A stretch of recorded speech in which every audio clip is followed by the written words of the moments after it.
Iya baik saudara, kita akan melanjutkan bacaan firman Tuhan. Kemarin kita sudah membaca tentang pahlawan-pahlawan gagah perkasanya Daud. Ya, bagaimana Daud memiliki orang-orang yang dahsyat, 37 orang pahlawan. Mereka dihasilkan ketika Daud ada di Gua Adulam, dan mereka itu dilatih, dididik, dibina sehingga mereka keluar menjadi orang-orang yang dahsyat dan luar biasa. Kita akan lanjutkan pembacaan kita pada malam hari ini, sudah sampai di 2 Samuel pasal 24. Judul perikopnya pendaftaran dan hukuman. Ayat yang pertama pasal 24. Bangkitlah pula murka Tuhan terhadap orang Israel, ya. Ia menghasut Daud melawan mereka. Firman-Nya, pergilah, hitunglah orang Israel dan orang Yehuda. Lalu berkatalah raja kepada Yoab dan para panglima tentara yang bersama-sama dengan dia, jelajahilah segenap suku Israel dari Dan sampai Betseba. Adakanlah pendaftaran di antara rakyat supaya aku tahu jumlah mereka. Lalu berkatalah Yoab kepada raja, kiranya Tuhan Allahmu menambahi rakyat 100 kali lipat daripada yang ada sekarang. Dan semoga mata tuanku raja sendiri melihatnya. Tetapi mengapa tuanku raja menghendaki hal ini? Saudara, ya sebenarnya kalau kita lihat di sini, ya, bangkitlah pula murka Tuhan, ya, terhadap orang Israel, lalu ia menghasut, ya, Daud untuk melawan mereka. Apakah Allah itu menyebabkan Daud berdosa? Ya, kalau kita lihat di sini kata-katanya, dan Tuhan menghasut Daud untuk melawan orang Israel.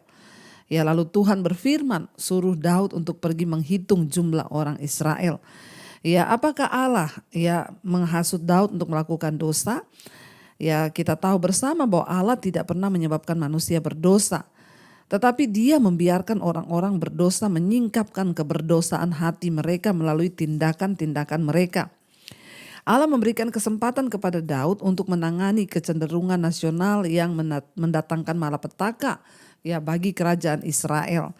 Dan Tuhan mau, ya, keinginan ini muncul dengan sendirinya. Ya, dan kita tahu bersama, ya, Tuhan bisa melakukan kehendaknya atas siapa saja. Artinya makanya Rasul Paulus berkata, Tuhanlah yang mengerjakan di dalamku, ya, baik keinginan maupun kemauan. Orang-orang yang hidupnya dekat dengan Tuhan, maka dia dipimpin oleh Tuhan. Apapun yang dilakukan, apapun yang Tuhan suruh itu pasti untuk kebaikan. Tapi orang-orang hidup dalam dosa, maka iblislah yang akan membujuk mereka. Ya, lalu apa salahnya kalau akhirnya Daud, ya, menghitung atau mengadakan sensus penduduk di kalangan kaum Israel.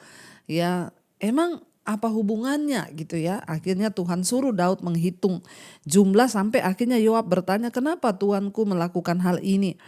Apa salahnya menghitung, ya, atau mengadakan sensus penduduk? Sensus penduduk itu diperintahkan di kitab Bilangan untuk mempersiapkan pasukan waktu itu menaklukkan tanah perjanjian.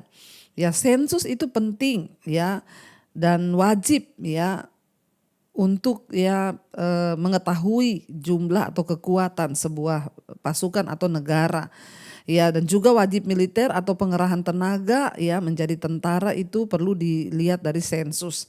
Negeri ini sekarang dalam keadaan damai, ya, atau tidak itu juga dilihat dari sensusnya, berapa kekuatannya, ya, dan berapa yang bisa, ya, didaftarkan untuk menjadi tentara dan lain sebagainya. Israel itu sudah memperluas perbatasannya dan menjadi kekuatan yang disegani. Dosa Daud adalah kesombongan dan ambisinya untuk menghitung jumlah penduduk Israel supaya dia bisa bermegah karena besarnya jumlah tentara yang dimilikinya. Ya, kekuatan pasukannya dan pertahanannya. Dengan melakukan hal ini, Daud menaruh imannya pada besar pasukannya dan bukan kepada kemampuan Tuhan untuk melindungi pasukan itu. Ya, tidak peduli berapapun jumlah mereka. Ya, bahkan Yoab mengetahui bahwa mengadakan sensus adalah tidak benar. Tetapi Daud tidak memperhatikan nasihat Yoab. Ya, tetapi Daud, ya, justru melakukan terus, ya, karena memang Tuhan yang menyuruh. Kita berdosa dengan cara yang sama bila kita menganggap keamanan kita bergantung pada uang, harta, kekayaan atau kekuatan sebuah bangsa. Ya, kita lihat di sini. Ya, lalu Daud ditanya oleh Yoab, kenapa Tuhan mau melakukan hal ini? Ya, mengapa hal itu? Ayat 4, Namun titah raja itu terpaksa diikuti oleh Yoab dan oleh para panglima tentara. Maka pergilah Yoab dan panglima-panglima tentara itu atas perintah raja untuk mengadakan pendaftaran di antara bangsa Israel. Maka menyeberangi sungai Yordan, mereka menyeberangi sungai Yordan lalu mulai dari Aror dan dari kota yang terletak di tengah-tengah lembah ke arah Gad dan Yeser. Kemudian sampailah mereka ke Gilead dan ke Kades di negeri orang Het. Selanjutnya sampailah mereka ke Dan dan dari Dan mengambil jurusan Sidon. Kemudian sampailah mereka ke tempat yang berkubu Tirus dan ke segala kota orang Hewi dan orang Kanaan. Akhirnya tibalah mereka di bagian selatan Yehuda di Beersheba. Setelah mereka menjelajah seluruh negeri itu sampailah mereka kembali ke Yerusalem setelah lewat 9 bulan dan 20 hari. Yoab memberitahukan kepada raja hasil pendaftaran rakyat. Ya, bayangkan lamanya mereka mengadakan sensus itu 9 bulan ya dan 20 hari ya. 9 bulan 20 hari. Baru Yoab bisa melaporkan ya hasil dari pendaftaran sensus rakyat. Orang Israel ada 800.000 orang perangnya yang dapat memegang pedang dan orang Yehuda ada 500.000. Tetapi berdebar-debarlah hati Daud setelah ia menghitung rakyat. Lalu berkatalah Daud kepada Tuhan, aku telah sangat berdosa karena melakukan hal ini. Maka sekarang Tuhan jauhkanlah kiranya kesalahan hamba-Mu sebab perbuatanku ini sangat bodoh. Ya, saudara, kita lihat di sana ya, akhirnya mungkin Tuhan tahu Daud itu ya sudah mulai kurang percaya lagi kepada Tuhan. Ya, dengan begitu banyak pengalaman pribadi yang sudah dia alami bersama Tuhan, kemenangan demi kemenangan. Ya, padahal pasukan Israel itu tidak terlalu banyak tetapi mereka terus menang dan menang dan menang. Ya, tetapi ada kalanya memang seorang pemimpin itu akan merasa lemah. Ya, benar enggak ya, sanggup enggak ya, bisa enggak ya. Ya, saudara, pemimpin itu juga manusia biasa. Saya ingat ketika Tuhan pertama kali memberikan visi kepada saya untuk membangun sebuah sekolah Alkitab, sekolah misi ya. Pada waktu itu saya juga bertanya, ya bisa enggak ya, aduh kuat enggak ya, bahkan saya menghitung ya berapa saldo yang saya punya, kayaknya enggak cukup kalau saya akan membangun. Ya, saya ini bukan orang yang punya uang, saya ini bukannya orang yang punya ini, ya bagaimana kalau itu tidak terjadi. Ya, sebagai hamba Tuhan pun ya seringkali ya kita tuh banyak pertimbangan manusia. Tapi disinilah perlunya ya ketika saya itu punya pertimbangan begitu, menghitung-hitung ya benar enggak, bisa enggak, kekuatan saya enggak seberapa. Disitulah ya kita harusnya datang merendahkan diri kepada Tuhan, berdoa dan memperkatakan firman dan terus berusaha untuk mempercayai Tuhan. Ya, apa yang saya lakukan ketika itu terjadi, saya cuma berkata, Tuhan, aku percaya semuanya itu bisa terjadi bukan karena kekuatanku, bukan karena jumlah saldoku, tapi hanya bisa terjadi karena iman percayaku kepada Tuhan. Saya terus perkatakan sampai iman saya ini bangkit. Nah, ketika itu Daud mungkin sudah memiliki hati yang mulai tidak percaya kepada Allah. Sehingga Tuhan itu tahu hatinya, makanya dikatakan Tuhan menghasut dia. Ya, Tuhan mencobai Daud ya untuk menghitung ya jumlah pasukannya. Dan ternyata benar terbukti ketika Daud menghitung, dia tahu ternyata tidak banyak kekuatan mereka sehingga justru dia ketakutan. Berdebar-debarlah hati Daud ya ketika ia menghitung rakyat, lalu berkatalah Daud kepada Tuhan, aku telah sangat berdosa karena melakukan hal ini. Maka sekarang Tuhan jauhkanlah kiranya kesalahan hamba-Mu ya sebab perbuatanku ini sangat bodoh. Ya, jadi Bapak Ibu ya Tuhanlah yang menguji hati. Ya, ketika Daud mulai ragu kepada Tuhan, Tuhan tahu hatinya, Tuhan tahu ya apa yang sedang Daud pergumulkan dalam hati. Ya, saya tidak membiarkan ya pertimbangan-pertimbangan rasional itu masuk ke kepala saya, tapi saya hanya mencoba untuk percaya, meneguhkan iman saya dan berkata aku percaya kalau Tuhan yang suruh, Tuhan pasti. Dulu Daud pun seperti itu. Tapi ya begitu kesini, makin kesini ya ada kalanya memang kita imannya lemah, ada kalanya kuat, tapi jangan pernah ya meragukan Tuhan dalam segala perkara. Dikatakan ayat 11, setelah Daud bangun daripada waktu pagi, datanglah firman Tuhan kepada Nabi Gad. Pelihat Daud demikian, pergilah ya Pergilah, katakanlah kepada Daud, beginilah firman Tuhan, 3 perkara kuhadapkan kepadamu. Pilihlah salah satu daripadanya, maka aku akan melakukannya kepadamu. 13, kemudian datanglah Gad kepada Daud, memberitahukan kepadanya dengan berkata kepadanya, akan datangkah penimpa engkau 3 tahun? Ya, beritahukanlah kepadanya dengan berkata kepadanya, akan datangkah menimpa engkau 3 tahun kelaparan di negerimu? Atau maukah engkau melarikan diri 3 bulan lamanya dari hadapan lawanmu, sedang mereka itu mengejar engkau? Atau akan adakah 3 hari penyakit sampar di negerimu? Maka sekarang pikirkanlah dan timbanglah. Jawab apa yang harus kusampaikan kepada yang mengutus aku. Lalu berkatalah Daud kepada Gad, sangat susah hatiku, biarlah kiranya kita jatuh ke dalam tangan Tuhan, sebab besar kasih sayangnya, tetapi janganlah aku jatuh ke dalam tangan manusia.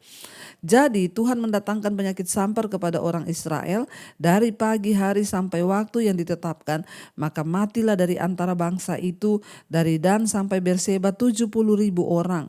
Ketika malaikat mengacaukan tangannya ke Yerusalem untuk memusnahkannya, maka menyesallah Tuhan karena malapetaka itu. Lalu ia berfirman kepada malaikat yang mendatangkan kemusnahan kepada bangsa itu, cukup, turunkanlah sekarang tanganmu itu. Ya, pada waktu itu malaikat Tuhan ada di dekat tempat pengirikan Arauna orang Yebus, dan berkatalah Daud kepada Tuhan ketika dilihatnya malaikat yang tengah memusnahkan bangsa itu demikian, sesungguhnya aku telah berdosa dan aku telah membuat kesalahan, tetapi domba-domba ini apakah yang dilakukan mereka?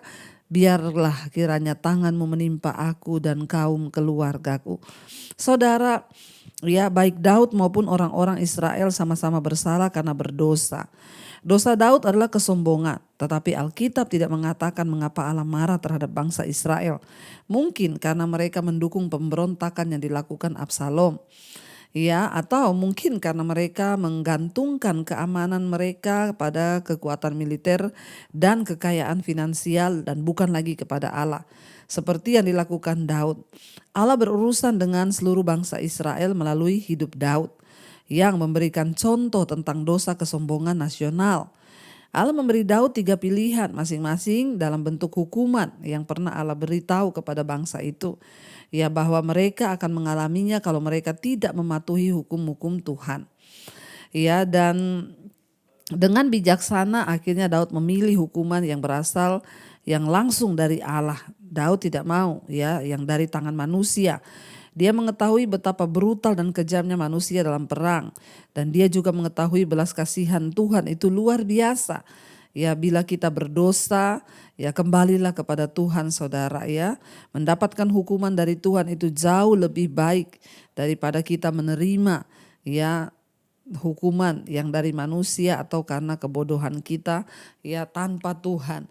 Kalau kita dihajar oleh Tuhan, ya itu masih bagus, sebab hajaran Tuhan itu mendatangkan pertobatan. Tapi kalau kita dihajar oleh manusia karena kebodohan kita, hati-hati. Karena itu saudara, kita belajar banyak malam ini dari pasal ini. Ya, jangan sampai Tuhan itu murka atas hidup kita sehingga dia mendatangkan penghukuman. Bertobatlah selama masih ada waktu, bertobatlah. Saya percaya kita semua diberkati Tuhan lewat firman Tuhan malam hari ini, biar iman kita boleh semakin diteguhkan dan kita boleh semakin terus mengandalkan Tuhan. Jangan pernah meragukan Tuhan. Dosa terbesar Daud adalah dia mulai tidak mengandalkan Tuhan tetapi mengandalkan kekuatan pasukan dan banyaknya orang yang dia miliki, dan Tuhan menghukum mereka. Iya, sekarang kita akan lanjutkan.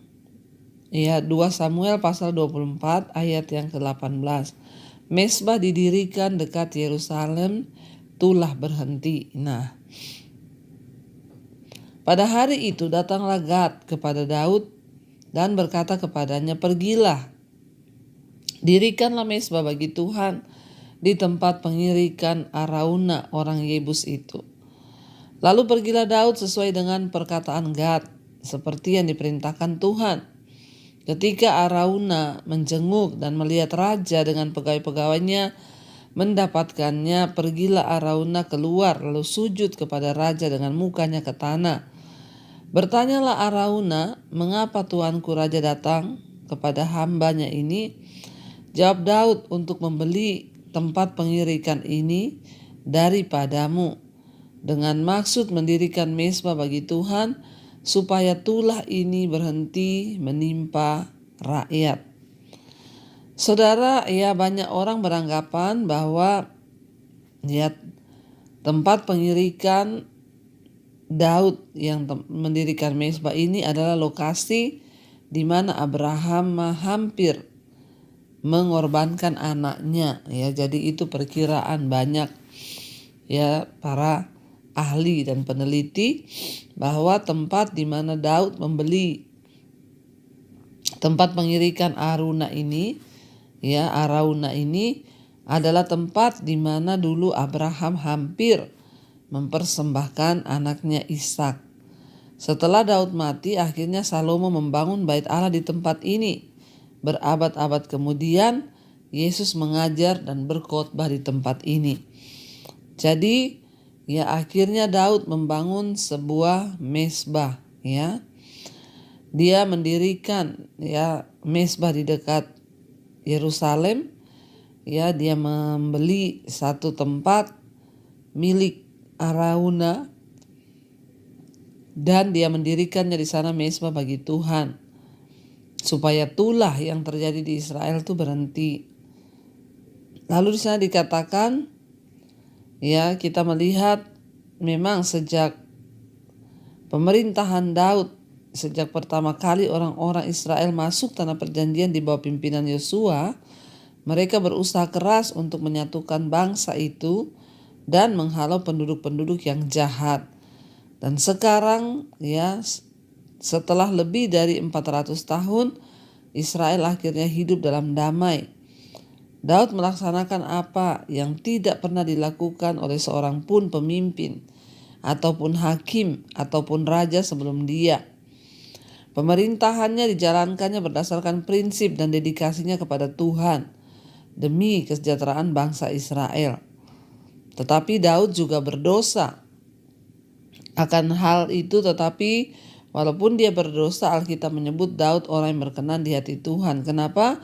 Karena Daud mau bertobat. Karena ketika dia berdosa, Daud mengakuinya. Dia mengakui semua dosa-dosanya kepada Allah. Dan dia mempersembahkan seluruh hidupnya kepada Allah dan tetap setia kepada Allah sepanjang umur hidupnya. Itu bisa kita lihat dari Mazmur-Mazmur yang ditulis oleh Daud. Ya, ketika malapetaka itu datang menimpa mereka, dikatakan Daud meminta pengampunan kepada Tuhan. Dia bilang, Tuhan ampuni dosa-dosaku, aku telah berdosa. Tapi jangan engkau beri tulah ini, penghukuman ini kepada bangsa Israel, domba-domba yang tidak berdosa. Ya, berikanlah, biarlah tanganmu menimpa aku dan keluargaku. Sehingga Daud membeli tempat pengirikan Arauna itu dan mendirikan mezbah. Ya, dikatakan di sana ayat 22, lalu berkatalah Arauna kepada Daud, baiklah tuanku raja mengambilnya dan mempersembahkan apa yang dipandangnya baik. Lihatlah, itu ada lembu-lembu untuk korban bakaran dan eretan-eretan pengirik dan alat perkakas lembu untuk kayu bakar. Semuanya ini ya raja diberikan Arauna kepada raja. Arauna berkata pula kepada raja, kiranya Tuhan Allahmu berkenan kepadamu. Ya, tetapi berkatalah raja kepada Arauna, bukan begitu, melainkan aku mau membelinya daripadamu dengan membayar harganya, sebab aku tidak mau mempersembahkan kepada Tuhan Allahku korban bakaran dengan tidak membayar apa-apa. Sesudah itu Daud membeli tempat pengirikan dan lembu-lembu itu dengan harga 50 sikal perak. Lalu Daud mendirikan di sana mezbah bagi Tuhan dan mempersembahkan korban bakaran dan korban keselamatan.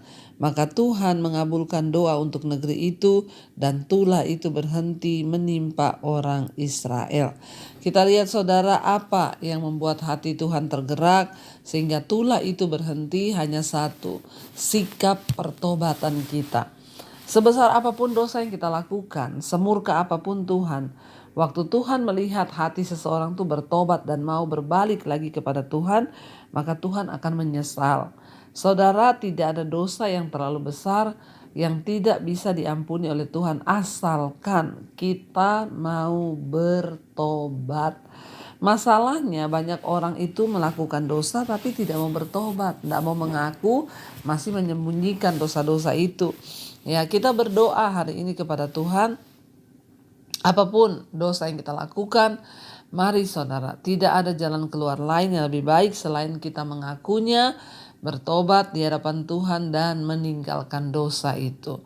Karena itu, ya kalau kita mau melihat kemurahan Tuhan, berkat-berkat Tuhan, bertobatlah karena Tuhan suka dengan sikap pertobatan, ya. Baik, mari kita akan tundukkan kepala, kita akan sama-sama berdoa. Terima kasih Bapa, kami mengucap syukur kami boleh membaca firman Tuhan, bagaimana akhirnya karena dosa pemberontakan di hati mereka, Daud dan bangsa Israel dihukum oleh Tuhan. Tidak tanggung-tanggung penyakit sampar datang, 70.000 orang mati.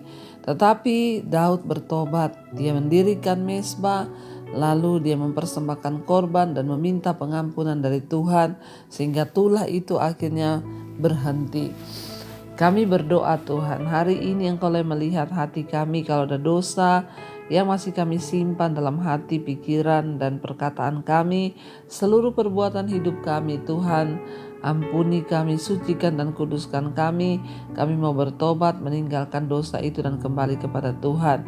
Mampukan setiap mereka yang terikat dengan dosa dilepaskan di dalam nama Yesus. Yang terikat dengan amarah, kepahitan, kebencian, persinahan, kenajisan, percabulan, homoseksual, lesbian, yang terikat dengan minuman keras, obat-obatan terlarang, rokok, narkoba, obat tidur, obat penenang, semua diputuskan dalam nama Yesus. Engkau juga Tuhan memberkati setiap mereka yang terbaring sakit. Mari letakkan tanganmu di bagian yang sakit, saudara, perkatakan dalam nama Yesus ada kesembuhan. Kami percaya kesembuhan yang dari Tuhan masih terjadi. Ampuni dosa pelanggaran kami Tuhan. Engkau juga Tuhan yang memberkati setiap anak-anak-Mu Bapa, mereka yang ada dalam pergumulan hutang piutang, masalah keuangan, Tuhan pulihkan. Tidak ada perkara yang mustahil. Yang ingin menjual aset, Tuhan juga pertemukan dengan yang terbaik. Kau juga memberkati setiap anak-anak-Mu Tuhan. Mereka yang terus hidup takut akan Engkau. Mereka merindukan pemulihan dalam keluarga. Tuhan juga turut bekerja mendatangkan kebaikan. Kami berdoa Bapa untuk bangsa dan negara kami Indonesia. Biar lawatan Tuhan terjadi bagi Indonesia. Hujan pertobatan tercurah. Orang-orang bertobat dari dosa, datang kepada kebenaran, menyerahkan hidup mereka kepada Tuhan. Berkati Bapak Presiden Jokowi, wakilnya, seluruh jajaran kabinet yang ada, TNI, Polri, kepala-kepala daerah. Tuhan berkati agar semuanya hidup takut akan Tuhan. Berkati semua bangsa-bangsa di 5 benua, Asia, Afrika, Amerika, Eropa, Australia.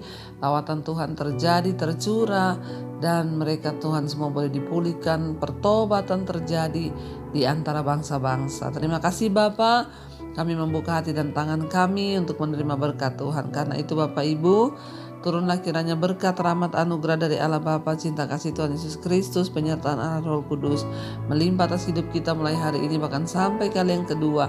Tuhan Yesus datang kembali menjemput kita, nama kita tercatat dalam kitab kehidupan. Dalam nama Tuhan Yesus yang percaya diberkati Tuhan, katakan bersama, amin, amin, amin. Tuhan Yesus memberkati, shalom dan Immanuel, saudara.